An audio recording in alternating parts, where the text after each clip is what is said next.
राधे राधे, जय माता की भक्तों। आप सभी का स्वागत करती हूँ स्पिरिचुअल ज्ञान साधना में और आप सभी से अनुरोध करती हूँ कि स्पिरिचुअल ज्ञान साधना को सब्सक्राइब कर लीजिए और बेल आइकन को प्रेस कर दीजिए ताकि आपको नई नई वीडियोस का नोटिफिकेशन मिल। गौ और ग्वालों को समर्पित गोपाष्टमी आज मनाई जा रही है।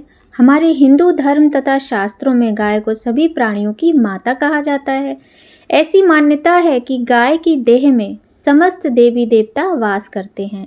माना जाता है कि जो व्यक्ति सुबह स्नान कर गौ माता को स्पर्श करता है वह सभी प्रकार के पापों से मुक्त हो जाता है। जय माता की। राधे राधे भक्तों, कैसे हैं आप सभी लोग? आशा करते हैं सभी लोग बहुत अच्छे होंगे। बताने के लिए कमेंट में जय माता की राधे राधे अवश्य ही लिखिएगा।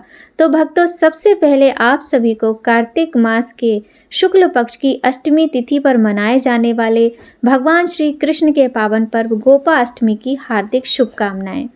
आज के दिन गौ माता और बछड़े की पूजन करने का विधान है। साथ ही भगवान श्री कृष्ण लड्डू गोपाल और बाल रूप राधा रानी की पूजा भी बड़े ही हर्षोल्लास के साथ की जाती है। इस दिन बछड़े सहित गाय का पूजन होता है। प्रातःकाल उठकर नित्य कर्म से निवृत्त होकर स्नान करते हैं। प्रातःकाल ही गौओं और उनके बछड़ों को भी स्नान कराया जाता है। गौ माता के अंगों में मेहंदी, रोली, हल्दी आदि के थापे लगाए जाते हैं और गायों को सजाया जाता है। प्रातःकाल ही धूप, दीप, पुष्प, अक्षत, रोली, गुड़, वस्त्र और कुछ भी मीठा और जल से गौ माता की पूजा अर्चना की जाती है। उनकी आरती उतारी जाती है। पूजन के बाद गौग्रास निकाला जाता है। गौ माता की परिक्रमा की जाती है। परिक्रमा के बाद गौओं के साथ कुछ दूर तक चलने का भी रिवाज है। गायों का समूह जहां एक बार बैठकर सांस लेता है उस जगह से सभी पाप खत्म हो जाते हैं, ऐसा शास्त्रों में वर्णित है। गाय को चारा खिलाने पर बहुत अधिक पुण्य मिलता है। यह पुण्य हवन या यज्ञ करने के समान होता है।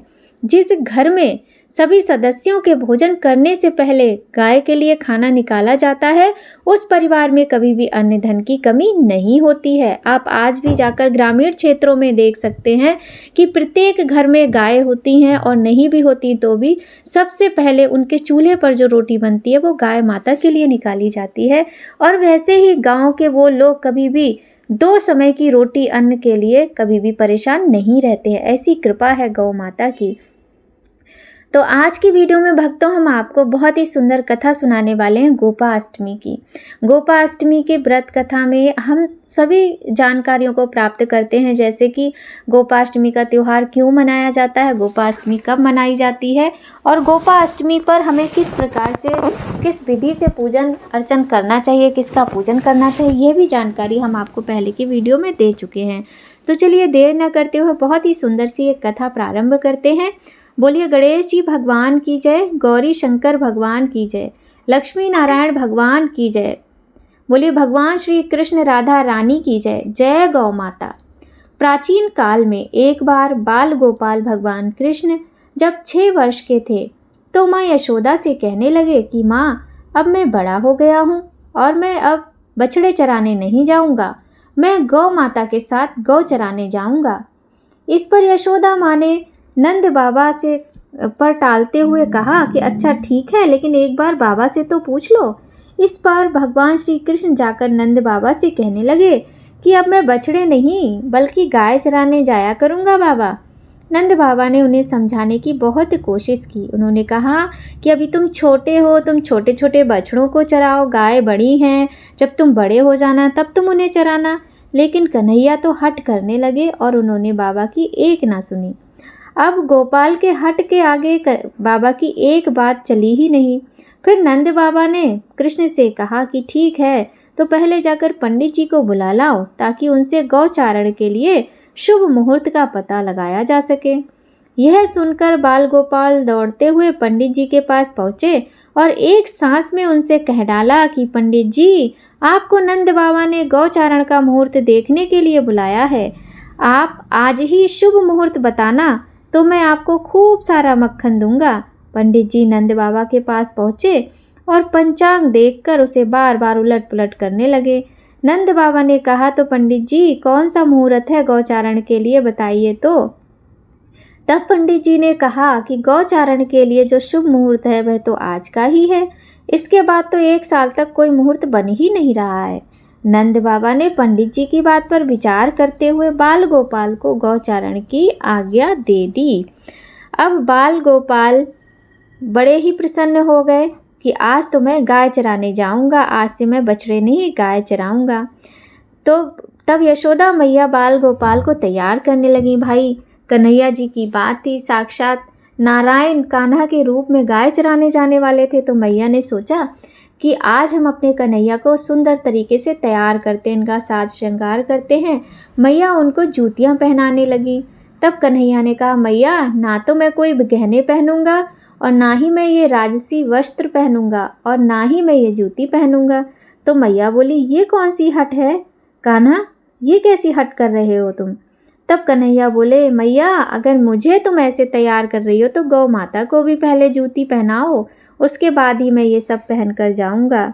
तब मैया मुस्कुराने लगी और कन्हैया हट करके ग्वाले का रूप धर के नंगे पैर ही गौ चराने के लिए निकल पड़े। जिस दिन से बाल गोपाल ने गौचारण आरंभ किया था उस दिन कार्तिक मास के शुक्ल पक्ष की अष्टमी तिथि थी। भगवान द्वारा उस दिन गाय चराना आरंभ करने की वजह से इसे गोपाष्टमी का नाम दिया गया। तभी से प्रत्येक वर्ष कार्तिक मास के शुक्ल पक्ष की अष्टमी तिथि को गोपाष्टमी नामक त्यौहार मनाया जाने लगा। तो आज की कथा कैसी लगी आपको कमेंट करके ज़रूर बताइएगा।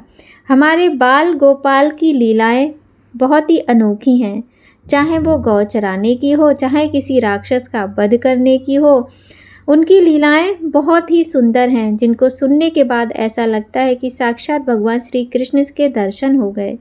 भगवान का आशीर्वाद प्राप्त करने के लिए आज के दिन गौ माता की सेवा सभी को करना चाहिए।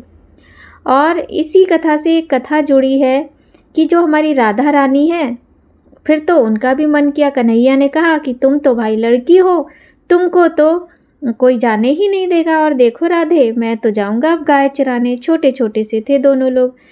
तो अब राधा रानी विचार करने लगी, अब मैं ऐसा क्या करूं कि मैं भी जाऊं गौ चराने के लिए। तो हमारी राधा रानी ने भी ग्वाले का रूप धर लिया।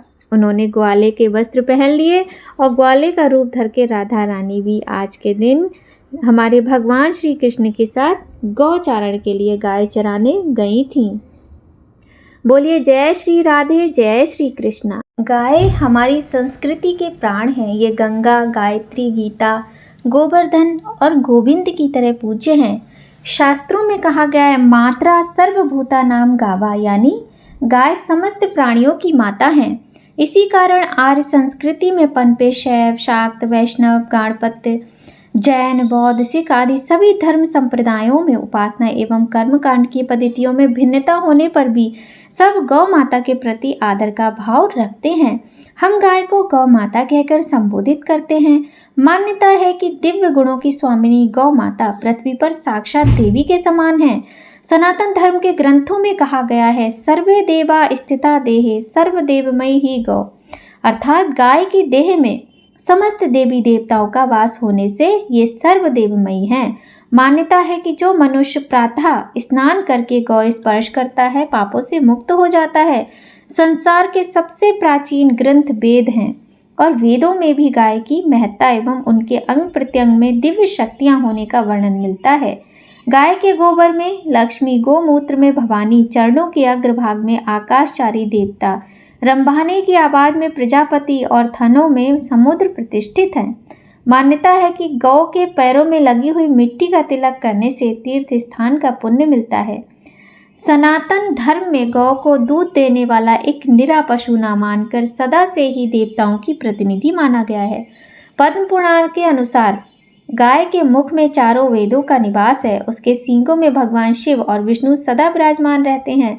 गाय के उदर में कार्तिकेय, मस्तक में ब्रह्मा, ललाट में रुद्र, सींगों के अग्रभाग में इंद्र, दोनों कानों में अश्विनी कुमार, नेत्रों में सूर्य और चंद्र, दांतों में गरुड़, जिह्वा में सरस्वती, मूत्र स्थान में गंगा जी, रोमकूपों में ऋषिगण, पृष्ठ भाग में यमराज, दक्षिण पार्श्व में वरुण एवं कुबेर, वाम पार्श्व में महाबली यक्ष, मुख के भीतर गंधर्व, नासिका के अग्रभाग में सर्प, खुरों के पिछले भाग में अप्सराएं स्थित हैं।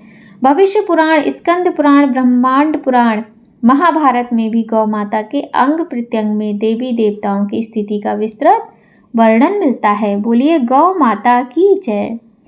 तो आज की वीडियो में हमने गोपाष्टमी के विषय में बहुत ही सुंदर जानकारी के साथ साथ बहुत ही सुंदर भगवान श्री कृष्ण की कथा भी सुनी। हमने जाना कि गोपाष्टमी क्यों मनाई जाती है।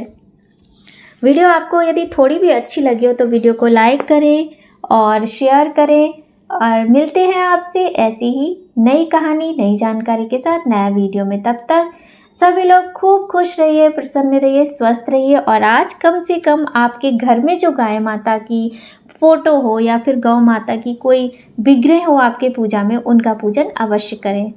जय माता की। राधे राधे भक्तों।